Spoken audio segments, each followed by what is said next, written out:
श्री वेदव्यास श्रीमद्भागवतम प्रथम स्कंद अध्याय द्वितीय दिव्यता तथा दिव्य सेवा श्लोक संख्या 7 शब्दार्थ अनुवाद एवं तात्पर्य कृष्ण कृपा मूर्ति श्री श्रीमद्भक्तिवेदांत स्वामी श्री प्रभुपाद द्वारा वासुदेवे भगवती भक्ति योग प्रयोजितः जनयति आशु वैराग्यम ज्ञानम च यदहेतुकम्।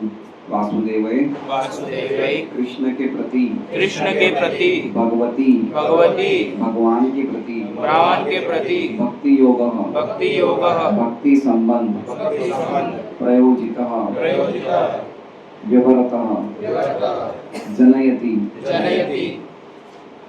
उत्पन्न करता है आशु तुरंत ही वैराग्य विरक्ति ज्ञान च तथा यत् जो अहेतुकम अकारण। अनुवाद। भगवान श्री कृष्ण की भक्ति करने से मनुष्य तुरंत ही अहेतुक ज्ञान तथा संसार से वैराग्य प्राप्त कर लेता है। ओम अज्ञानतिमिरान्धस्य ज्ञानाञ्जनशलाकया चक्षुरुन्मीलितं येन तस्मै श्रीगुरवे नमः। नामशेषं मनमपि शचीपुत्रमत्र स्वरूपं रूपं तस्यागतमूर्तो मातुर्भूतवादी राधाकुन्दं गिरिवरं ओ राधिका माधवाशां प्राप्तो यस्य प्रतिपत्तया श्रीगुरुं नतोऽस्मि। वंदेहं श्रीगुरो श्रीयुतापदकमलं श्रीगुरुं वैष्णवांश्च श्रीरूपं साग्रजातं सहगणरघुनाथान्वितं तं सजीवं साद्वैतं सावधूतं परिजनसहितं कृष्णचैतन्यदेवं श्रीराधाकृष्णपादान् सहगणललिता शिक्षाकामिकांश्च गुरु वैष्णव भगवान तीन स्मरण है विघ्नविनाशनाय सर्वकामकुर्वन्। हरे कृष्णा कृष्णा कृष्णा हरे हरे हरे राम राम राम हरे हरे। सभी भक्तों का स्वागत है। आज धनतेरस है तो भागवतम के रूप में हमें परम धन प्राप्त हो रहा है। श्रीमद् भागवतम कथा का श्रवण कीर्तन करना से बढ़कर कोई धन नहीं है। निगमतल कल्पतरोर गलितम फलम, ये हमारे वैदिक साहित्य रूपी कल्पवृक्ष का पका हुआ फल है। तो ये भागवत हमें रोज सुनने को मिल रहा है और इससे बढ़कर और क्या धन हो सकता है जो हमें कृष्ण प्रेम प्रदान करने वाला है। जैसा कि हमने पिछले श्लोक में देखा था, सवै पुंसाम परो धर्मो यतो भक्तिरदोक्षते अहेतुकी अप्रतिहता ये आत्मा सुप्रसीदति। तो प्रश्न क्या थे पहले और दूसरे प्रश्न क्या थे शौनक आदि ऋषियों के कि परम श्रेय क्या है, व्यक्ति का परम कल्याण किसमें है, उसका परम धर्म क्या है, उसे परम कार्य क्या करना चाहिए। तो उसके उत्तर में ये छठा और सातवां श्लोक जो हम आज करेंगे और जो इससे पहले एक कर चुके हैं।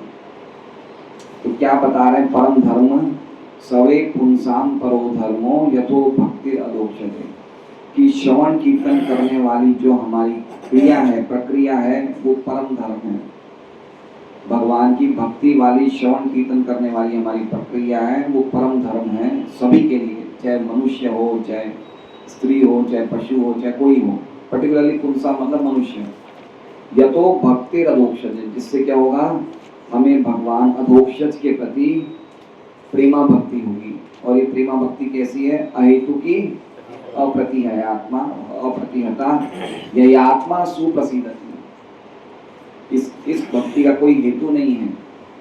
भक्ति के द्वारा ही भक्ति मिलती है, ना तो कर्म के द्वारा, ना ज्ञान के द्वारा, ना कोई हमारी भौतिक एकेडमिक क्वालिफिकेशन के द्वारा भक्ति नहीं मिल सकती है। भक्ति करने से ही भक्ति मिलती है।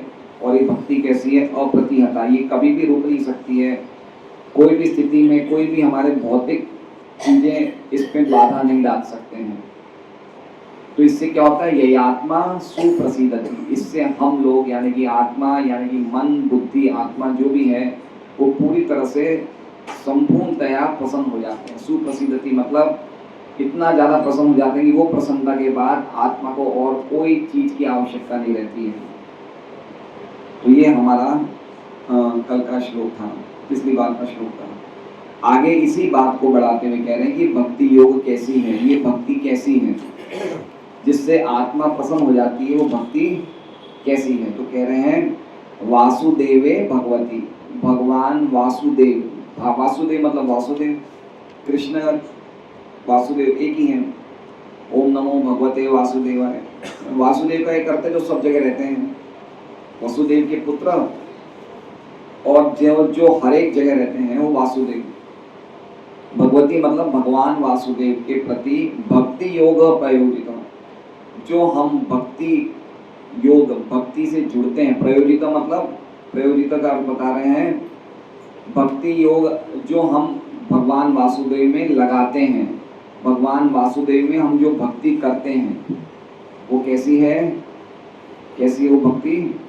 जनयति आशु, जनयति, जनयति मतलब जन्म देती है।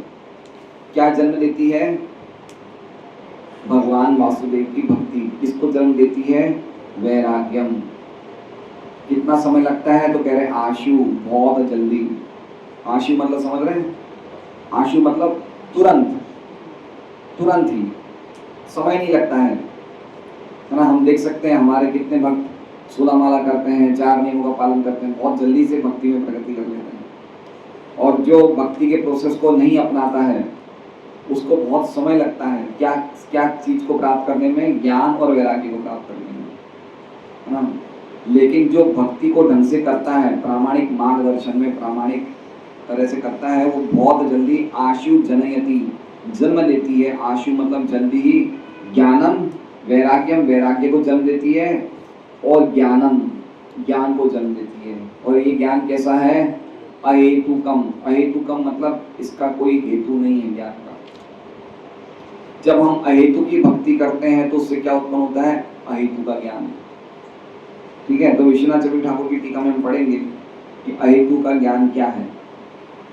तो ये श्लोक का अर्थ है कि भगवान वासुदेव के प्रति जो हम भक्ति योग की प्रक्रिया करते हैं, उस भक्ति योग को करने से बहुत ही शीघ्र, बहुत तुरंत हमें 2 चीजें प्राप्त होती है। गौरव क्या है? 2 चीजें, वैराग्य और ज्ञान।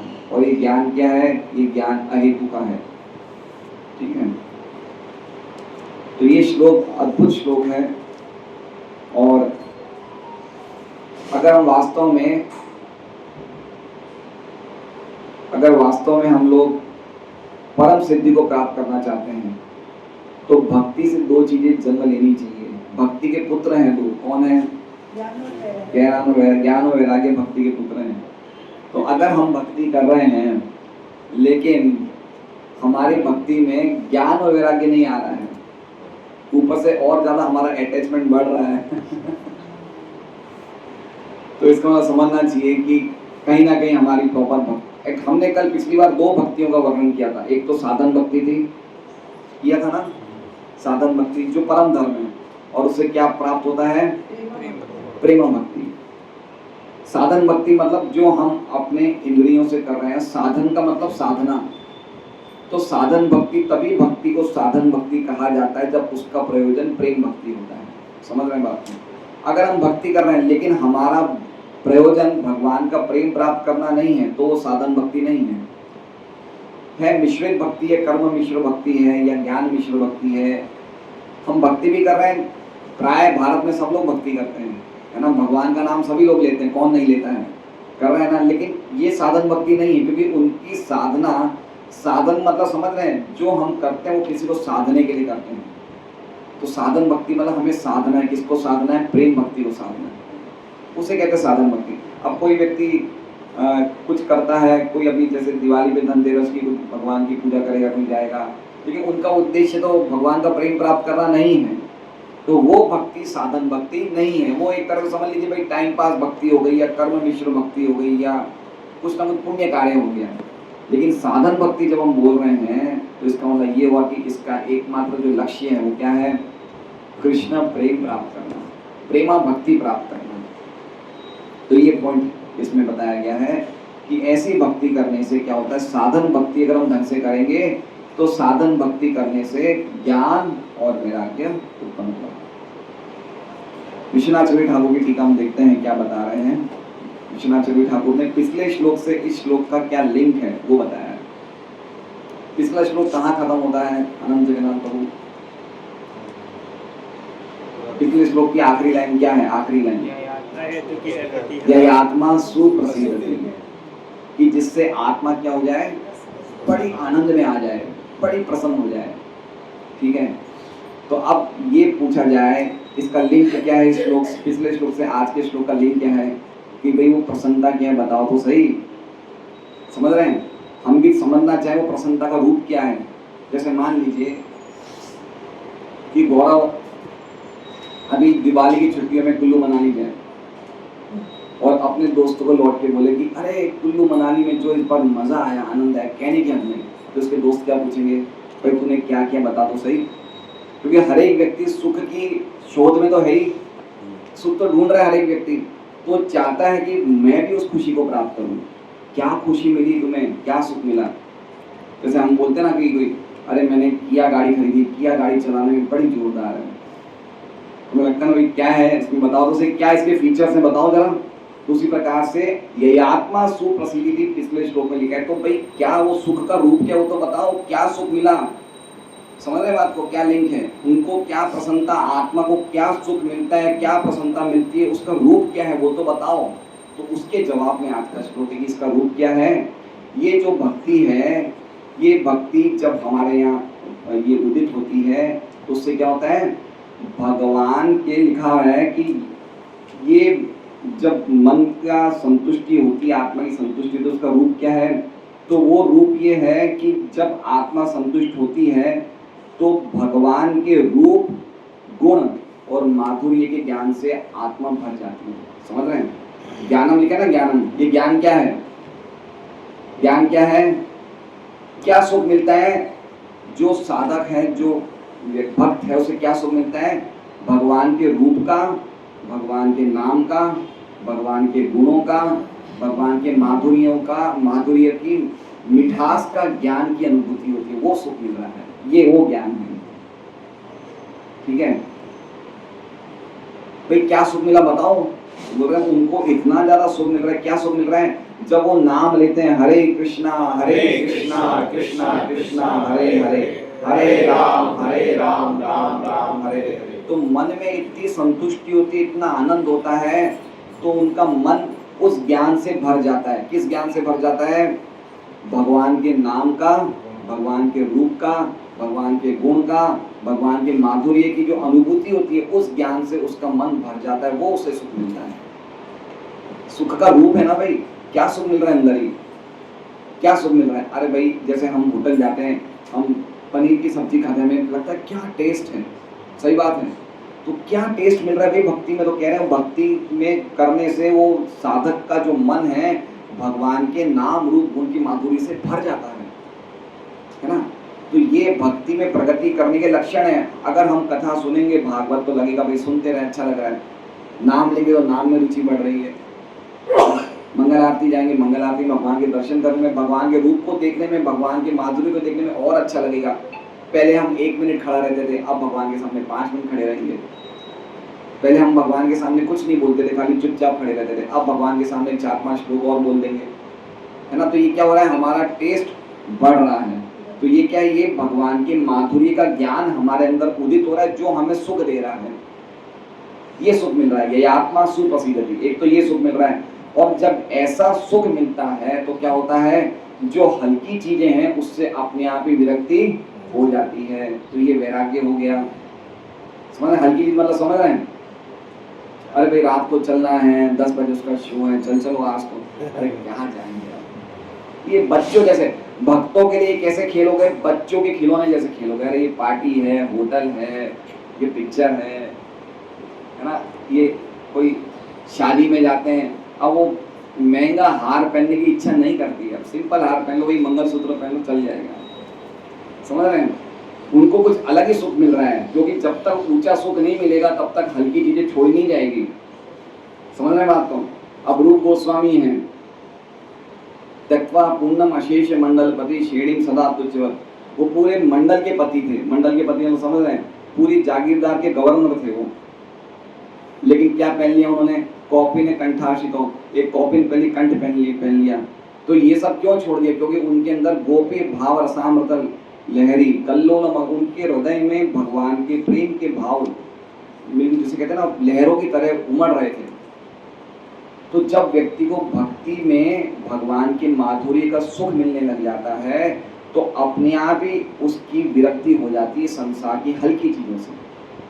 हल्की चीजें समझ रहे हैं ना, मतलब जो चीजें भगवान की भौतिक शक्ति से निर्माण लेती है, जो इंद्रियों और इंद्रियों के विषय के जो सुख हैं, रूप गंध स्पर्श शब्द, उन सब चीजों से वो अपने आप ही विरक्त हो जाता है। उसको विरक्ति लेने की जरूरत नहीं है ना। हम देख सकते हैं हमारे कितने भक्त टीवी देखते हैं, नहीं देखते सब लोग, नहीं देखते हैं, बहुत कम देखते हैं। कौन जाता है पिक्चर? ईमानदार है ना। तो अभी तो ये साधन भक्ति में नहीं है, अभी तो 16 माला का भी थोड़ी कर रहा है, तो अभी तो इसे टेस्ट नहीं मिल रहा है भक्ति का, मिलेगा तो छोड़ देगा वही, है ना। तो ये कह रहे हैं क्या कहते हैं रूप गोस्वामी विश्वनाथ ठाकुर ऐसे पिछले श्लोक से श्लोक का लिंक बता रहे हैं। तो समझ गए आप क्या सुप्रसन्नता मिल रही है? उसका मन जो है, साधक का मन या भक्त का मन भगवान के नाम रूप गुण के माधुर्य से उस ज्ञान से भर जाता है। और जब भी ऐसा उसको आनंद मिलता है तो क्या होता है, वो अपने आप ही विरक्त हो जाता है। जैसे रूप गोस्वामी हैं, वो क्या कहते हैं कि मुझे 1000 1,00,000 जीवाएं क्यों नहीं मिली, मैं एक जीवा से कैसे नाम का आस्वादन कर सकता हूँ। अभी हमारे लिए एक जीव भी भारी है, हम कितना नाम ले पाते हैं, कितना नाम ले पाते हैं? हम 16 माला करते हैं, उससे ज्यादा कर पाते हैं क्या? नहीं कर पाते। एकादशी पे थोड़ी ज्यादा कर लेते हैं। लेकिन रूप गोस्वामी क्या कह रहे हैं कि मैं पूरे टाइम माला करता हूँ तो भी मेरा मन करता है मुझे और जीवा मिल जाए। मेरा एक ही कान क्यों है, 2 कान क्यों है, मुझे लाखों कान क्यों ना मिले, मैं भगवान का नाम सुन। तो ये टेस्ट है ना, तो ये टेस्ट मिलता है। और इससे अपने आप ही हल्की चीजों से उबाक आ जाती है। इसमें क्या कह रहे हैं, डिस्गस्ट, हिंदी में क्या बोलते हैं, मतलब मन नहीं करता है, उबाक ही आ जाती है। जैसे कहते हैं वॉमिटिंग करने का मन करता है, अरे यार क्या कर क्यों जाए हम यहाँ पे, है ना। उस चीज से उसका पूरी तरह से मन ही हट जाता है। आगे कह रहे हैं ये भक्ति कैसी है, भक्ति योग प्रयोजिता पे कह रहे हैं। दूसरी लाइन क्या है, भक्ति योग प्रयोजिता। तो भक्ति योग प्रयोजिता का बता रहे हैं, योजित का बता रहे संपन्न। योजित का अर्थ क्या है, संपन्न। जैसे हम बोलेंगे विजय जी सर्व गुण संपन्न है, तो इसका मतलब क्या हो गया, इनमें सभी गुण हैं। संपन्न मतलब इनमें गुण हैं। तो भक्ति योग का अर्थ क्या है, भक्ति का अर्थ क्या है, ये भक्ति भरी हुई है। किससे भरी हुई है, अच्छी तरह से भरी हुई है। प्रकृष्ट प्रयोज, जब कोई चीज के पहले प्र आ जाता है ना तो मतलब अच्छी तरह। जैसे मत का अर्थ क्या होता है, मत, ये व्यक्ति मत है। मत का मतलब समझ रहे हैं, मत मतलब पागल। और अगर हम बोले ये व्यक्ति प्रमत्त है तो क्या हो गया, ये पूरी तरह से पागल है। प्र को पहले ले लेते तो इसका मतलब वो संपूर्ण हो जाता है। तो इसमें क्या लिखा है, प्रयोजिता। तो योजिता का मतलब क्या हो गया कि ये संपन्न है। किससे संपन्न है, दास्य सख्य वात्सल्य माधुर्य, इन भावों से संपन्न है भगवान की भक्ति। और जब प्र लिखा जाए तो क्या क्या क्या गया, पूरी तरह से संपन्न है। तो कैसी भक्ति योग है, जिस भक्ति योग में हमारा भगवान के प्रति एक संबंध जागृत हो जाता है कि मैं भगवान का दास हूँ, भगवान का सखा हूँ, भगवान का मैं माता पिता हूँ, मैं भगवान का प्रेमी भक्त हूँ। तो उस भक्ति को करने से वो क्या हो, उसका डेफिनेशन है भक्ति योग। ऐसी भक्ति संपन्न वासुदेव के प्रति हमें करनी चाहिए। आप समझ रहे हैं बात को, ये भक्ति योग का अर्थ बताया, भक्ति योग प्रयोजिता। और एक अर्थ बताया भक्ति योग प्रयोजिता का कि जिसका प्रयोजन खाली भक्ति योगी है। प्रयोजित का अर्थ क्या हो गया, प्रयोजन। तो भक्ति क्यों कर रहे हैं हम, भक्ति ही हमारा प्रयोजन है और कोई दूसरा प्रयोजन नहीं है। इसलिए भक्ति योग प्रयोजित का अर्थ यह हो गया कि भक्ति करने से हमें क्या चाहिए, भक्ति ही चाहिए। इसलिए कह रहे हैं भक्ति योगी, साधक का जो प्रयोजन है वो भक्ति योग ही भक्त का प्रयोजन है। जब ऐसी भक्ति करेंगे तो क्या होगा, तो कह रहे हैं कि ज्ञान और वैराग्य को अलग से प्राप्त करने की कोई आवश्यकता नहीं है। वो भक्ति करते करते अपने आप ही प्राप्त हो जाएंगे, कोई अलग से प्रयास नहीं करना है। देखिए ज्ञान और वैराग्य बहुत इंपॉर्टेंट चीज है। आध्यात्मिक जीवन में दो चीजों की बहुत बड़ी कीमत है, बहुत बड़ी कीमत है। तो कोई व्यक्ति कह सकता है कि भाई ज्ञान और वैराग्य तो प्राप्त करने का प्रयास नहीं करे, वो तो रोज खाली मंगल आरती करता है, 16 माला करता है, भागवत पढ़ता है, सत्संग करता है, तो क्या ज्ञान और वैराग्य तो प्राप्त करने का कोई प्रयास कर ही नहीं रहा अलग से। तो ये बता रहे हैं आचार्य की भक्ति करने से अपने आप ही ज्ञान मिल जाएगा और अपने आप ही वैराग्य मिल जाएगा, उसको अलग से करने की जरूरत नहीं। इसलिए ज्ञान और वैराग्य को भक्ति के पुत्र बताए गए हैं, ये दोनों भक्ति के बच्चे हैं।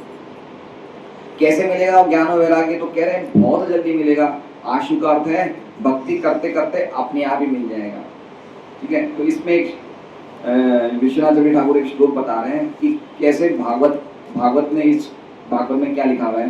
कह रहे हैं भक्ति परेशानुभवो विरक्तिर अन्यत्र चेशत्रिक एक काले, कि जब हम भक्ति करते हैं तो तीन चीजें हमें मिलती हैं। भक्ति, परेश अनुभव, परेश मतलब भगवान की अनुभूति, और भक्ति के अलावा दूसरी चीजों से विरक्ति। एक काले, एक ही टाइम पे तीन चीजें मिलती हैं। क्या क्या मिलती है? भक्ति मिलती है, भक्ति के साथ साथ भगवान के ज्ञान की, भगवान की माधुर्य की अनुभूति होती है, और तीसरा इन चीजों को छोड़ के बाकी जितनी भी चीजें उनसे विरक्ति मिल जाती है।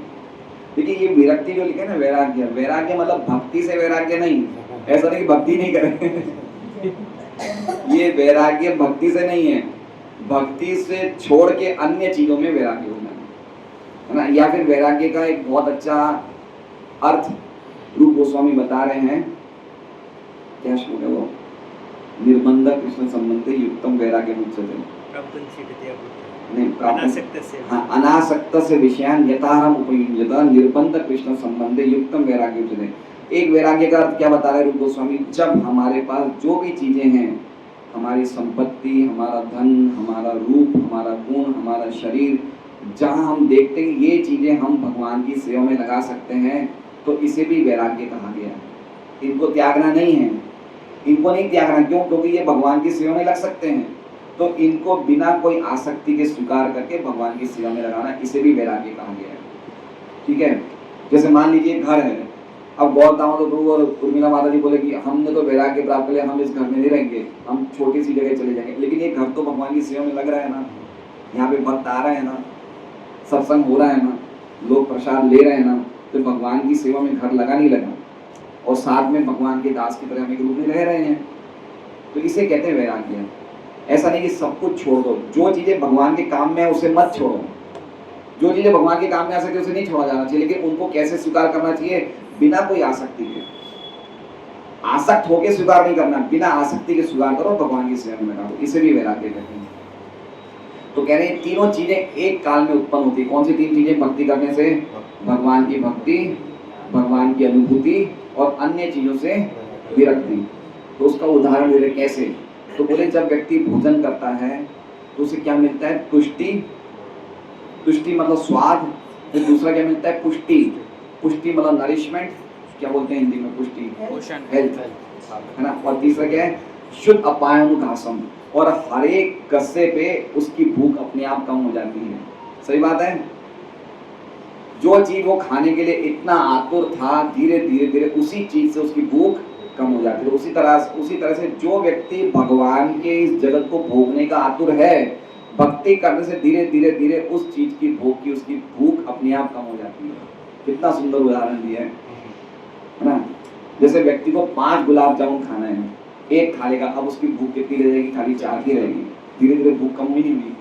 तो उसी तरह से भक्ति करने से अपने आप ही हमें भक्ति मिलती है, भगवान की अनुभूति मिलती है, और अपने आप ही जगत से विरक्ति हो जाती है। अब ज्ञान का अर्थ बता रहे हैं विश्वनाथ चक्रवर्ती ठाकुर, बहुत सुंदर बता रहे हैं कि ज्ञानम क्या अर्थ है। तो बता रहे हैं कि अगर जिसको ज्ञान होता है, कोई ऐसा ऑब्जेक्शन कर सकता है कि जो ज्ञान लिखा हुआ है, तो कह रहे हैं ज्ञान जिसको होता है तो उसको तो मुक्ति मिल जाती है। ज्ञान का अर्थ क्या कहा जाता है? ज्ञान की जनरल डेफिनेशन क्या है कि भाई ये व्यक्ति ज्ञानी है तो मतलब मुक्ति को प्राप्त करेगा। तो इसका मतलब ये ज्ञान मुक्ति वाला है क्या? ये ज्ञान, कौन सा ज्ञान मिलता है भक्ति करने से? वो ज्ञान मिलता है जिसका हेतु मुक्ति है। तो कह रहे हैं वो नहीं है, इसलिए कह रहे हैं अहेतु। क्या कह रहे हैं? अहेतु मतलब इस ज्ञान का हेतु मुक्ति नहीं है, वो ज्ञान जिसमें हम मुक्ति प्राप्त करना चाहते हैं भगवान से, वो भगवान को प्रसन्न नहीं करता। यानी कि जो भक्ति हम कर रहे हैं लेकिन हमारा हेतु मुक्ति प्राप्त करना है, तो वो ज्ञान भगवान को, वो भक्ति भगवान को प्रसन्न नहीं करती है। एक उदाहरण है चैतन्य चैतमृत में, उदाहरण है रघुनाथ दास गोस्वामी, जिनकी समाधि राधा कुंड में है। तो ये वृंदावन बनारस में रहते थे और बनारस से ये जगन्नाथपुरी जाते हैं चैतन्य महाप्रभु से मिलने के लिए। तो रघुनाथ दास गोस्वामी, सॉरी रघुनाथ भट्ट तपन मिश्रा के बेटे हैं रघुनाथ भट्ट। तो जाते हैं तो इनको रास्ते में एक रामदास विश्वास नाम के बहुत ही ज्ञानी पंडित मिलते हैं। क्या नाम था उनका? रामदास विश्वास। तो उन्होंने कहा रघुनाथ भट्ट को कि मैं आपकी कुछ सेवा करना चाहता हूँ, तो आप अपना सामान वामान दे दो, मैं उठा के ले जाऊंगा। तो रघुनाथ भट्ट बोले आप इतने बड़े भक्त हैं, आपको मैं कैसे सेवा दे सकता हूँ। ये रामदास विश्वास थे, ये 24 घंटे राम का नाम लेते थे, 24 आवर्स। मतलब राम के उपासक थे, क्या कर रहे थे? 24 घंटा राम का नाम लेते थे। तो ये दोनों साथ में बोलिए, रघुनाथ भट्ट गोस्वामी और रामदास विश्वास साथ में गए। अब पैदल जाते थे, उस टाइम पर टाइम लगता था। तो कुछ दिनों के बाद ये जगन्नाथपुरी आ गए। तो जगन्नाथपुरी आ गए तो जब चैतन्य महाप्रभु से मिलते हैं, चैतन्य महाप्रभु तो स्वयं भगवान ही है।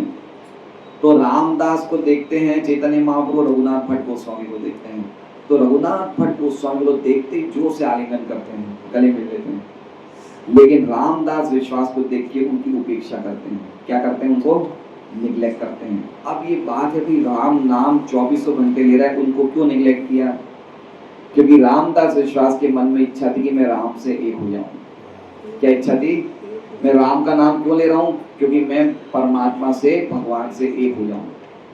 तो ये कैसा ज्ञान है? ये मुक्ति वाला ज्ञान है। तो ऐसा हेतु नहीं है इस ज्ञान का। ये ज्ञान का हेतु क्या है? ये ज्ञान का हेतु भगवान की भक्ति करने का हेतु है, ना कि मुक्ति वाला हेतु। इसलिए कह रहे हैं अहेतु। अगर अहेतु नहीं लिखा जाता, अगर खाली ज्ञान लिखा जाता, तो लोग समझते तो भाई ये ज्ञान भक्ति से वो ज्ञान मिल रहा है जिससे मुक्ति मिल जाएगी। इसलिए कह दिया अहेतु, मतलब ये ज्ञान जो है ये बिना मुक्ति वाला ज्ञान है। तो कैसा ज्ञान है? तो कह रहे हैं ये ज्ञान का अर्थ है, बिना हेतु वाला ज्ञान का अर्थ है भगवान के रूप, गुण और माधुर्य का ज्ञान। ये ज्ञान मुक्ति वाला ज्ञान नहीं। कौन सा ज्ञान है? भगवान के रूप, गुण। मतलब कह रहे हैं, देखिए हम लोग गीता पढ़ते हैं, भागवत पढ़ते हैं, तो हम ज्ञान प्राप्त कर रहे नहीं कर रहे हैं, लेकिन ये ज्ञान से हमें क्या हो रहा है? भगवान के प्रति प्रेम बढ़ रहा है। तो ये ज्ञान तो प्राप्त करना चाहिए, लेकिन निर्विशेष ज्ञान, जो ज्ञान जिससे हम मुक्त होने का प्रयास करते हैं, ज्ञान का अनुशीलन करते हैं, वो ज्ञान नहीं प्राप्त करना चाहिए, है ना। वो ज्ञान जैसे आजकल बहुत ज़्यादा ऐसे तथाकथित सत्संग चलते हैं। जैसे आप देखेंगे एक बहुत सारे एक निर्वाण अखाड़ा के सरदार जी के सत्संग होते हैं, निराकारी, है ना। यहाँ ये अल्थाण पे, यहाँ पे बहुत उनके बड़े बड़े पंडाल में लाखों लोग आते हैं, तो वो भी ज्ञान की बातें करते हैं, लेकिन उनका ज्ञान का हेतु क्या है? भगवान से। वो ज्ञान, ये बात नहीं हुई। ये ज्ञान क्या प्राप्त होने की बारी? गीता का ज्ञान, भागवत का ज्ञान, रामायण का ज्ञान। ये ज्ञान हमें भगवान की भक्ति दिलाता है। इसलिए हम जब भगवान का नाम लें, हरे कृष्णा कृष्णा कृष्णा हरे हरे, हरे राम राम राम हरे हरे, चाहे नाम कम ही ले, लेकिन हमारा पर्पस क्या होना चाहिए? भगवान की सेवा में लगे, भगवान की प्रीति में लगे, भगवान से हमारा सेवा का भाव बना रहे। लेकिन अगर हम 24 घंटे महामंत्र ले रहे हैं, लेकिन हमारे मन में इच्छा ये है कि मुझे तो संसार से मुक्त होके आत्मा को परमात्मा में लीन होना है, वो भक्ति भगवान को तुष्ट नहीं करती, वो भक्ति भगवान को पसंद नहीं करती है। तो ये अर्थ इन्होंने ज्ञान का बताया है। आगे बता रहे हैं कि इसीलिए हमें ऐसी भक्ति करनी चाहिए जिसका उद्देश्य भगवान की ऐसी भक्ति करनी चाहिए जिसका उद्देश्य मुक्ति की बिल्कुल भी इच्छा के बिना होना चाहिए। क्योंकि मुक्ति और भुक्ति, एक तो होती है भुक्ति वाला समझ रहे हैं? भुक्ति मतलब भोग करना और मुक्ति मतलब मुक्त होना। तो ये भुक्ति और मुक्ति क्या है? ये पिशाचिनी है। क्या है ये? पिशाचिनी। जब तक हमारी ये दो चीजों की इच्छा रहेगी तब तक भक्ति उदित नहीं होगी हृदय में। एक तो संसार को भोग करने का और एक संसार से मुक्त होने का। ये दोनों ही हृदय को, देखिए संसार से भोग करने का है तो भक्ति जो है उत्पन्न ही नहीं होगी, और संसार से मुक्त होना तो उससे क्या होगा, हमारा हृदय कठिन बन जाएगा। देखिए संसार से जो लोग मुक्त होना चाहते हैं वो कठोर तपस्या करते हैं, तो कठोर तपस्या करने से उनका हृदय क्या होता है, कठोर हो जाता है। कठोर हृदय में भगवान नहीं बैठते।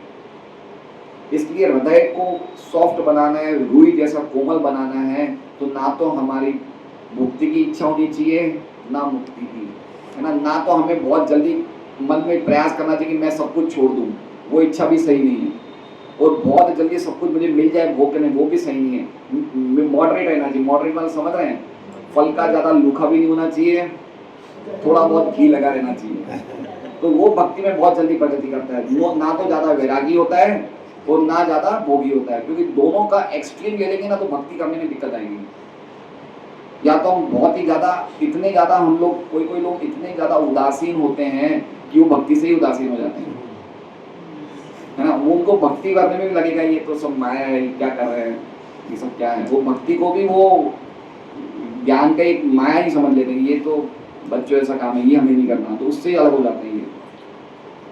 इसलिए बहुत भक्ति रसम सिंधु में कहते हैं कि जो व्यक्ति ना तो ज्यादा आसक्त है और ना ही ज्यादा विरक्त है, वो भक्ति बहुत जल्दी ले लेता है, भक्ति में बहुत जल्दी वो ग्रहण कर लेता है।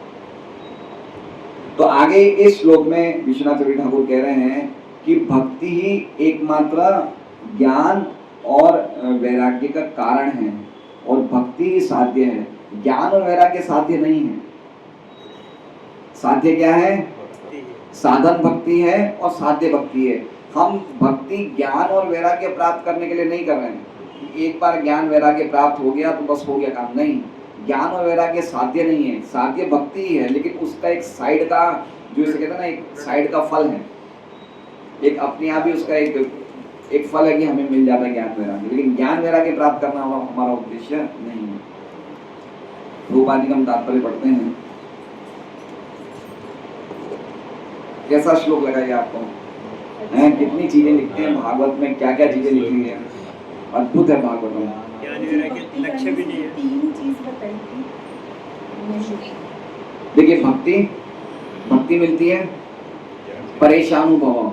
परेश मतलब भगवान, भगवान का एक नाम है परेश, है ना। परेश का अनुभव, भगवान की अनुभूति कि भगवान कितने महान है, मैं कितना गिरा हुआ हूँ, मैं कितना अधीन हूँ। और तीसरा विरक्ति। तीन चीजें मिलती हैं, जैसे खाने से पुष्टि और खाने की भूख अपने आप कम हो जाती है, उसी प्रकार से शुद्ध अपायानुघासम, अनुघासम, शुद्ध मतलब भूख, अपाय भूख मिट जाती है हर एक निवाले से। घासम को निवाला बोलते हैं, गस्सा। अनुघासम, अनु मतलब हर एक गस्से से हमारी भूख अपने आप कम हो जाती है। तो भक्ति करने से अपने आप ही हमारे विरक्ति धीरे धीरे ग्रेजुअली आ जाती है। प्रभुपाद का तात्पर्य पढ़ते हैं हम। जो लोग भगवान कृष्ण की भक्ति को भौतिक भावात्मक व्यापार की भांति मानते हैं, समझ रहे हैं, भौतिक भावात्मक। अब कुछ लोग ऐसे हैं जो, कुछ लोग नहीं, क्वांटिटी में ऐसे लोग हैं जो भक्ति को क्या सोचते हैं, ये खाली ये सेंटिमेंटल है, इमोशनल लोग हैं ये लोग। इनको कुछ काम वाम नहीं, भक्ति करने बैठ गए, भक्ति को बहुत हल्का मानते हैं। ज्यादातर देखा जाए तो इस जगत में 99% लोग भक्ति को बहुत हल्के में लेते हैं, ये क्या करने लगे हैं, है ना। मुझे कुछ लोग बोलते हैं, बोले आप काम वाम करते हो क्या कुछ?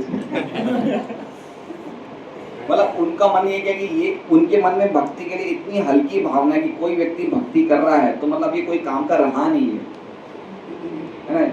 ये इससे बहुत बड़े बड़े काम हैं, ये क्या नाम ले रहा है ये, बोले तो कभी ले लेंगे, इसमें कौन सी बड़ी बात है। तो हम नाम ले रहे हैं, मंदिर जा रहे हैं, तो उनको ये चीजें बहुत हल्की लगती हैं। इनको लगता है तो भाई बिल्कुल ये भावनात्मक लोग हैं, है ना, ऐसा। और ऐसा ही प्रकाशानंद सरस्वती ने पूछा था चैतन्य महाप्रभु से, क्या पूछा था, अरे तुम ये पागलों की तरह ये क्यों नाच रहे हो, कीर्तन कर रहे हो। हम लोग सन्यासी हैं, बनारस की बात है। प्रकाशानंद सरस्वती बड़े वेदांत सन्यासी थे, मायावादी भाष्य के सन्यासी थे।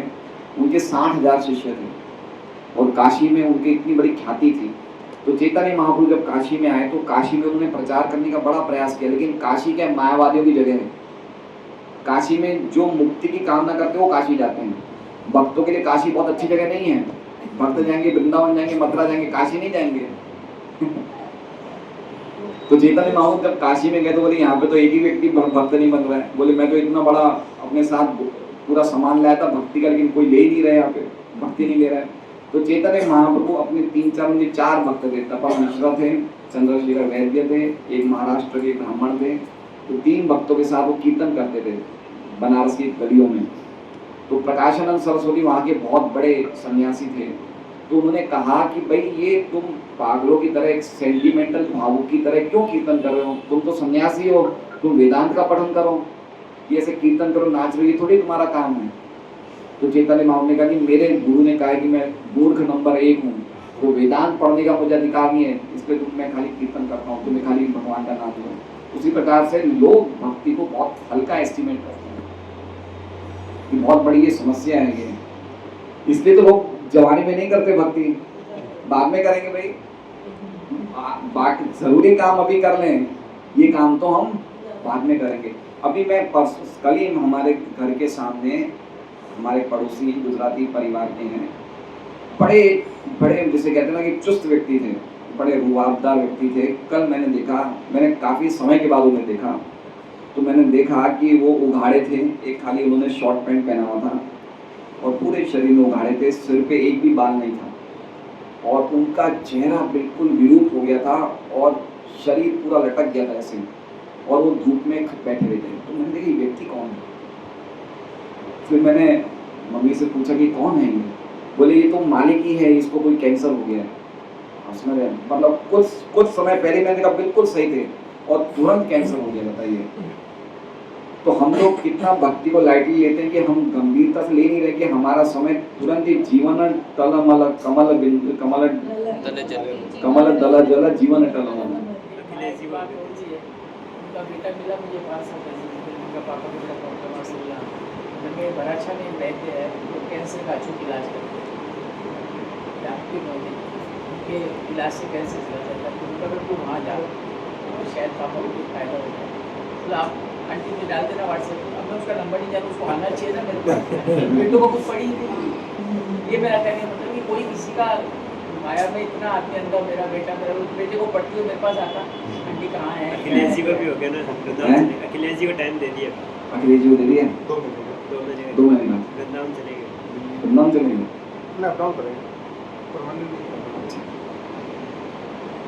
एक भाई एक भक्त थे पहले पर्वत पाटे में रहते थे, अपनी अल्थान में रहते, तो उनको भी कौन सा कैंसर हुआ उन्हें?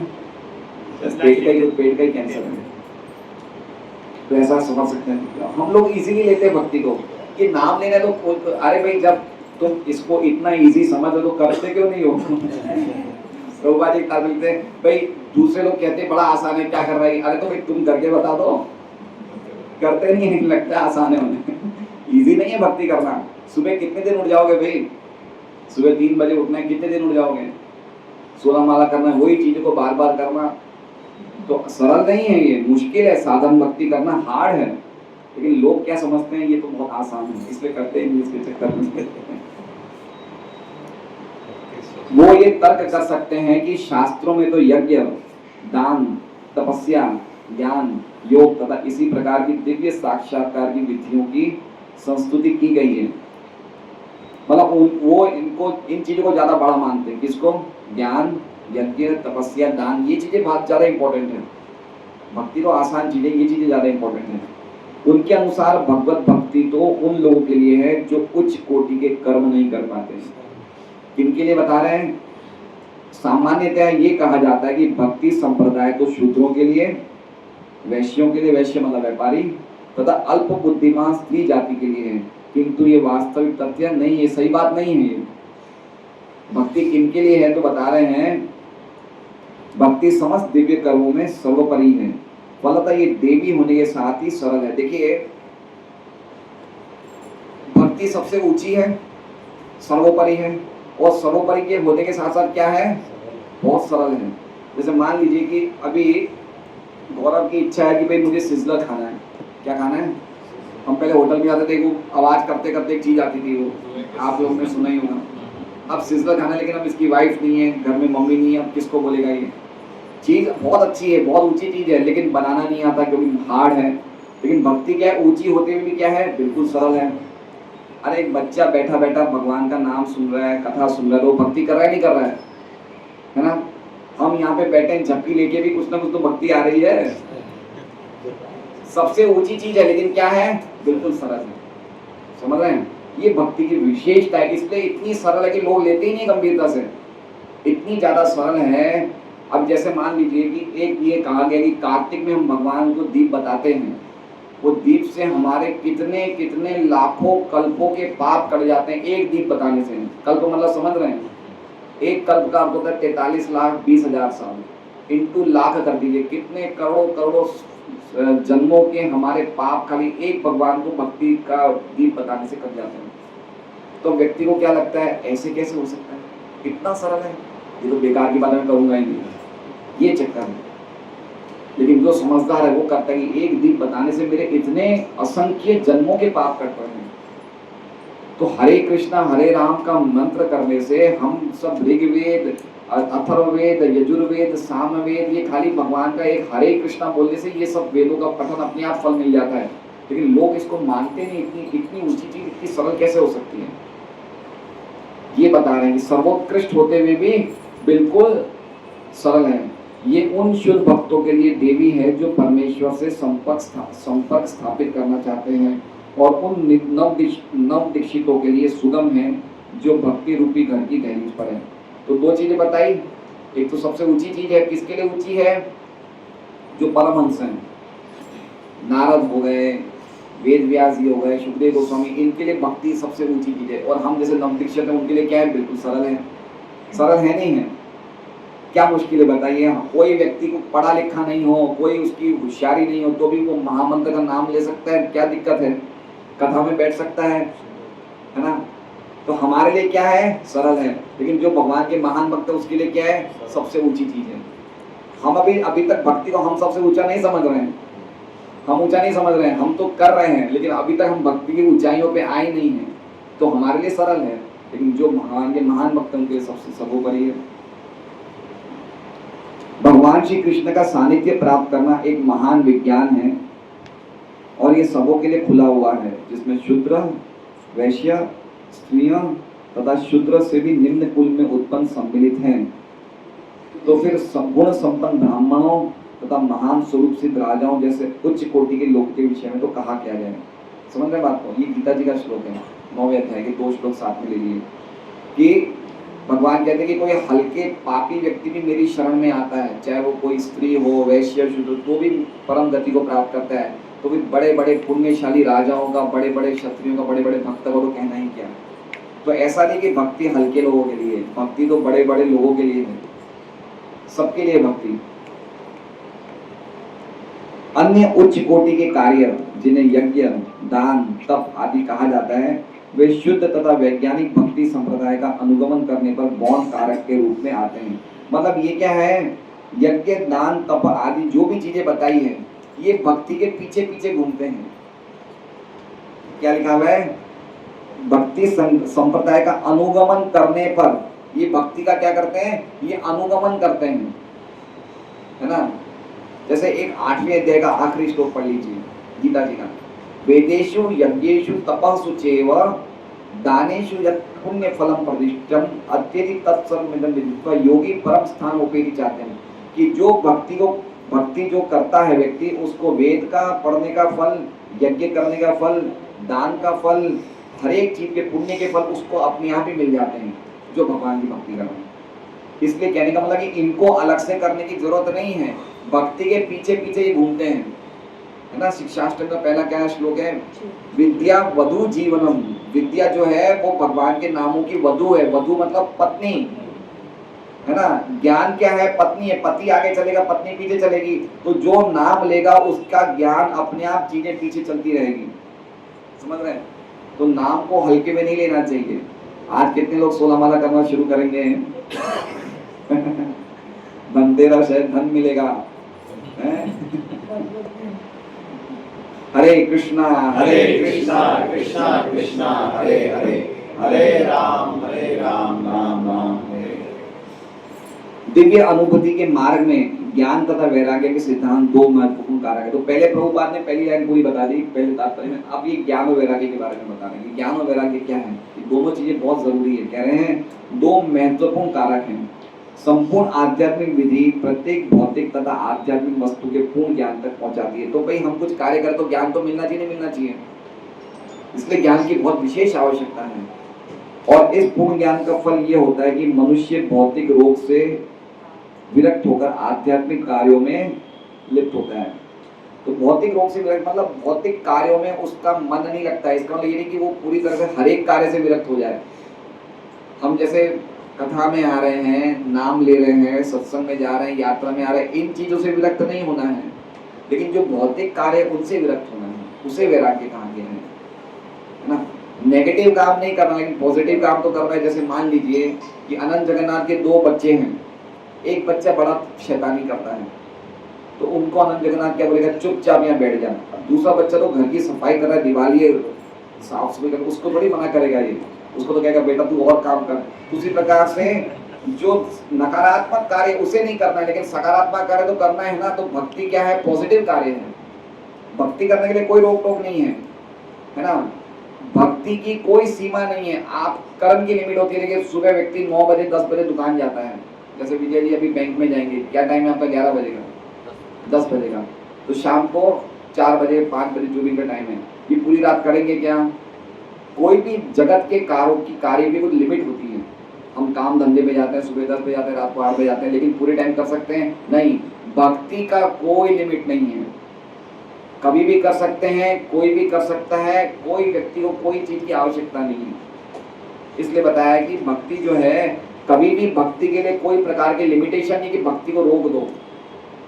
भक्ति को रोक दो नहीं रोक सकते। जैसे मान लीजिए भाई हमारे घर में कोई व्यक्ति के घर में डेथ हो जाए, तो एक बार वो दुकान मंगल कर देगा ना कि भाई पहले डेथ का काम दो। या कोई व्यक्ति एक्सीडेंट हो जाए हॉस्पिटल में, तो हम अपने सब काम छोड़े हॉस्पिटल में जाएंगे नहीं जाएंगे। हमने सब काम छोड़े, लेकिन हॉस्पिटल में भी राम नाम तो बंद नहीं हो सकता है ना, चलेगा ना। कोई की डेथ में हम भगवान की गीता का संदेश दे सकते हैं ना। तो भगवान की भक्ति जो है कोई भी काम में रुक नहीं सकती। नकारात्मक कार्य बंद हो सकते हैं, लेकिन भक्ति सकारात्मक है, वो हर कार्य में, हर क्षेत्र में, हर जगह चल सकती है। भौतिक रोग से विरक्त होने का अर्थ है पूर्णतः निष्क्रिय होना नहीं है, निष्क्रिय नहीं होना है जैसा कि अल्प ज्ञान वाले पुरुष सोचते हैं। निष्कर्म का अर्थ है ऐसे कर्म न करना जिनका अच्छा या बुरा प्रभाव पड़े। निषेध का अर्थ सकारात्मक का निषेध नहीं, अवांछित तथा अनावश्यक वस्तुओं का निषेध, अनिवार्य का निषेध नहीं। समझ रहे, मतलब अनिवार्य चीजें करनी है, जो अवांछित चीजें उन्हें नहीं करनी है ना। हम कौन से काम करते हैं, पुण्य करते हैं, उसका फल क्या होता है, अच्छा। पाप करते हैं, उसका फल क्या होता है, बुरा। लेकिन भक्ति ना तो पुण्य प्रदान कर रही है, ना पाप प्रदान कर रही है। इसमें क्या है, निष्कर्म्यम। निष्कर्म भक्ति क्या निष्कर्म है। इसे एक और शब्द कहा गया अकर्म ना। अकर्म मतलब ना तो ये हम कार्य तो कर रहे हैं, एक्टिविटी कर रहे हैं, बोल रहे हैं ना। अब मान लीजिए मैं बोलूं और मुझे बोलने के लिए मिल जाएगी, ये व्यक्ति भागवत का प्रचार कर रहा है, भागवत का प्रवचन दे रहा है, इसे अगले जन्म में इसे 25 करोड़ रुपए मिलेंगे, ठीक है। अब ये प्रभाव कैसा मिल रहा है मुझे, भागवत ज्ञान का प्रभाव कैसा मिल रहा है, अच्छा मिल रहा है। लेकिन 25 करोड़ लेने के लिए अगला जन्म में जन्म तो लेना पड़ेगा ना, माँ के गर्भ में तो आ जाना पड़ेगा ना। तो एक प्रभाव अच्छा हुआ नहीं हुआ। पुण्य का प्रभाव नहीं मिलता है भक्ति से, ना ही पाप का प्रभाव मिलता है। समझ रहे हैं, ये भक्ति कोई प्रकार का फल नहीं देती। कौन सा फल देती है, ये प्रकृति के 3 गुणों से परे फल देती है, साक्षात भगवान को ही दे देती है। क्या दे रही है, स्वयं भगवान को दे रही है। भक्ति करने वाला जब कोई व्यक्ति भक्ति करता है तो भगवान चाहते कि मैं इसके पास कैसे जाऊं। भगवान खुद इच्छा करता है कि ये व्यक्ति मेरा नाम ले रहा है, अब मैं इसके पास कैसे जाऊं। भगवान की हमसे ज्यादा भगवान की इच्छा बढ़ जाती है कि मुझे इसके पास जाना है। इसलिए व्यक्ति भक्ति करने से व्यक्ति को भगवान मिल जाते हैं, और चीजें नहीं मिलती है। तो हमें भगवान जो चीज दे वो चीजें नहीं, या भगवान को खुद को ले ले। क्या समझदार है भाई गौतम है। मान लीजिए आप मुकेश अंबानी के पास गए, आपने उससे 1 करोड़ मांगा, तो उसने 1 करोड़ दे दिया। 1 करोड़ की ज्यादा कीमत है, मुकेश अंबानी की ज्यादा कीमत है। भाई जो एक करोड़ जो व्यक्ति दे रहा है तो देने वाला तो उससे ज्यादा ही होगा ना, समझ रहे बात को? तो भगवान को चीज दे रहे हैं, वो चीज तो बड़ी कीमत की, लेकिन जो देने वाला उसकी कीमत तो ज्यादा है ना। तो हम भक्ति करने से किसको ले रहे हैं? सीधा भगवान को ले रहे हैं। जो भक्ति नहीं करते वो भगवान से चीजों को लेता है। तो किसको लेना चाहिए? चीजों को ले या भगवान को ले? समझदार कौन है? भगवान को ले। ठीक है, तो ये अर्थ है भक्ति का अर्थ फल भक्ति है, निष्कर्म्य भक्ति। इसी प्रकार भौतिक रूपों से विरक्ति का अर्थ सकारात्मक रूप से नकारना नहीं है। भौतिक रूपों से विरक्ति कर लो भाई, हमें ज्यादा फैशन नहीं करना है, मेकअप नहीं करना है, अच्छी कोई हीरोइनों को नहीं देखना, लेकिन भगवान को तो देख सकते हैं। भगवान का रूप थोड़ी भौतिक है, नकारात्मक नहीं है, सकारात्मक रूप है वो। भक्ति संप्रदाय तो सकारात्मक रूप की अनुभूति के लिए है। जब सकारात्मक रूप का साक्षात्कार हो जाता है तो नकारात्मक रूप स्वतः विलग हो जाते हैं, विरक्ति, है ना। कोई हमें अब बताइए कौन हम में से ऐसा है जो चाहेगा कि मैं थाईलैंड 3 नाइट्स 4 डेज जाऊंगा? कौन जाएगा? थाईलैंड की सुंदरता क्या है हमारे लिए बताइए? जिनको भगवान की भक्ति का रसास्वादन हो जाता है उसके लिए नरेंद्र मोदी या फिर उसके लिए क्या कहते हैं, क्या नाम है, ट्रम्प, डोनाल्ड ट्रम्प, उनके लिए कोई कीमत नहीं है। ये शास्त्र का श्लोक है, मुझे याद नहीं आ रहा है। जो भगवान का भक्त हो जाता है उसके लिए ब्रह्मा भी चींटी के समान है, वो किसी के लिए कीमत नहीं करता है। ब्रह्मा भी उसके लिए चींटी के समान है, वो चींटी से ज्यादा ब्रह्मा जी को नहीं देखता है। भक्त की तरह तो मान ही रहा है कि ब्रह्मा जी भक्त है भगवान के, लेकिन उसके लिए इम्पोर्टेंस जो है वो कोई जगत में जगत के कोई भी बड़े व्यक्ति की इम्पोर्टेंस उसकी भारी स्थिति से नहीं देखता है। वो इतनी ऊंची स्थिति पे चल जाता है, उसका विनम्र भाव तो बना रहता है, लेकिन उसके लिए कोई कीमत नहीं है। वो चींटी को भी उसी लेवल पे देखता है और ब्रह्मा को भी उसी लेवल पे देखता है। ये भक्ति की विशेषता है। अतः भक्ति संप्रदाय के विकास के साथ साथ मनुष्य निम्न वस्तुओं से विलग हो जाता है, विलग मतलब अलग हो जाता है, और श्रेष्ठ वस्तुओं से जुड़ता रहता है, अच्छी चीजों से जुड़ जाता है। इसी प्रकार भक्ति संप्रदाय भी जीव का सर्वोच्च धर्म है और उसे भौतिक इंद्रिय सुख से बाहर निकालता है। भौतिक इंद्रिय सुख से बाहर निकाल देता है, बाहर फेंक देता है ना, निकाल देता है बाहर। जैसे हम गन्ने के रस में वो गन्ना डालते हैं ना मशीन में, तो जो निचोड़ा हुआ गन्ना है वो अपने आप बाहर निकल जाता है। तो उसी तरह से जो भौतिक जगत का सुख है ना, पुनः पुनः चरित चरवाना, ये इंद्रियों को बार बार जो सुख मिला उसको वापस में दबाओ। अरे 1 हफ्ते पहले गए थे, होटल का खाना खाया था, मन किया था कि आगे कभी नहीं आएंगे, फिर चले गए 1 हफ्ते बाद। समझ रहे हैं? हमें पता चल रहा है टेस्ट अच्छा नहीं है, भौतिक जगत का सुख का जो स्वाद है अच्छा नहीं है, लेकिन हमें ऊंचा स्वाद नहीं मिल रहा, इसलिए बार बार हम उसी स्वाद पे जा रहे हैं। सही बात है। हमने कभी कभी होटल या पिक्चर देखी होगी तो हमें लगता है कि ऐसी घटिया पिक्चर मैं आज तक नहीं देखूंगा, अब मैं आगे से पिक्चर जाऊंगा नहीं, 10 दिन बाद फिर पहुंच जाएंगे। क्यों? क्योंकि हमें ऊंचा स्वाद नहीं मिल रहा है। तो भक्ति क्या करती है? भक्ति के रस से हमारा जो हल्का स्वाद है अपने आप ही चला जाता है, हमें मन नहीं करेगा। ऐसा नहीं है मन को दबाए में, मन को दबाए नहीं है, ऐसा नहीं है। कुछ लोग बोलते हैं, बोले आप बिना प्याज लहसुन के कैसे खाना खा सकते हो? भाई हमारे मन में आते ही नहीं प्याज लहसुन खाने का। क्या है प्याज लहसुन में, क्या स्वाद है बताओ? जो व्यक्ति प्याज को काटता है वो रोता है, खाने वाला क्या करेगा बताओ? नाक में से पानी निकलता है, आंख में से आंसू निकलता है। जो व्यक्ति काट रहा है उसकी स्थिति तो खाएगा वो क्या होगा उसका?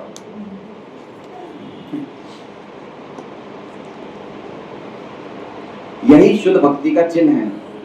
शुद्ध भक्त ना तो मूर्ख होता है, ना ही निकृष्ट शक्तियों में लगा रहता है, न ही उसके पास भौतिक मूल्य होते हैं। भौतिक मूल्य मतलब समझ रहे हैं? भौतिक जगत के लिए जो हमारा एक इमोशन है ना, भौतिक जगत के लिए हमारा एक इमोशन है, इस देश के लिए, सामान्य जनता के लिए, लोगों के लिए, ये जो मॉरल वैल्यूज हैं, भक्तों के लिए उसके मन में कोई कदर नहीं है। क्यों? क्योंकि उसकी वैल्यूज भगवान से जुड़ जाती है, तो अपने आप ही वो सब चीजों को भगवान से संबंधित ही देखता है, उसके लिए और कोई इमोशंस नहीं रह जाते हैं। जैसे कहते हैं हर घर तिरंगा, मेरा भारत मान, ये सब भक्त खाली भारत को ही नहीं देखता, भक्त पूरे ब्रह्मांड को देखता है कि पूरे ब्रह्मांड के लोग दुखी हैं, खाली भारत के लोग क्यों दुखी हैं। उसका विजन बढ़ जाता है, उसकी नेत्र, उसकी देखने की दृष्टि सब बढ़ जाती है। इसलिए उसके लिए मॉरल वैल्यूज की कोई कीमत नहीं रहती है। समझ रहे हैं? मॉरल वैल्यूज मतलब समझ रहे हैं? क्या लिखा है? भौतिक मूल्य ना, मतलब समझिए जैसे मान लीजिए कि उसको लग रहा है कि इसके साथ इतना ऐसा क्यों हुआ, उसको बड़ा इमोशंस आ रहे हैं। भक्त के हृदय में खाली भगवान के लिए जब प्रेम होता है तो सभी के लिए अपने आप ही उसके मन में करुणा आ जाती है, और इसके अलावा उसके मन में और कोई इमोशंस की जरूरत नहीं है। केवल शुष्क चिंतन से काम चलने वाला नहीं है, ये तो भगवत कृपा से ही संभव हो पाता है। अंत में जो शुद्ध भक्त है वो अन्य सभी उत्तम गुणों से पूर्ण होता है, यथा ज्ञान, वैराग्य आदि। किंतु जिसमें केवल ज्ञान तथा वैराग्य होता है वो भक्ति संप्रदाय के नियमों को जाने, ये आवश्यक नहीं है। बताएंगे, देखा लिखा है ना, भक्त जो होता है उसको ज्ञान और वैराग्य मिल जाता है, लेकिन जो खाली ज्ञानी और वैराग्य वो भक्त तो जरूरी नहीं है ना। तो कहने का पॉइंट ये है कि ज्ञानी और वैराग्य होना जीवन का उद्देश्य नहीं है, भक्त होना जीवन का उद्देश्य है। भक्ति से अपने आप ज्ञान वैराग्य मिल जाएगा, लेकिन ज्ञान वैराग्य प्राप्त करने का प्रयास नहीं करना चाहिए। भक्ति मानव जाति का सर्वश्रेष्ठ धर्म है। श्री प्रभुपाद की जय, श्रीमद् भागवतम की जय। हरे कृष्ण। 11 मिनट हम लोग लेट है आज।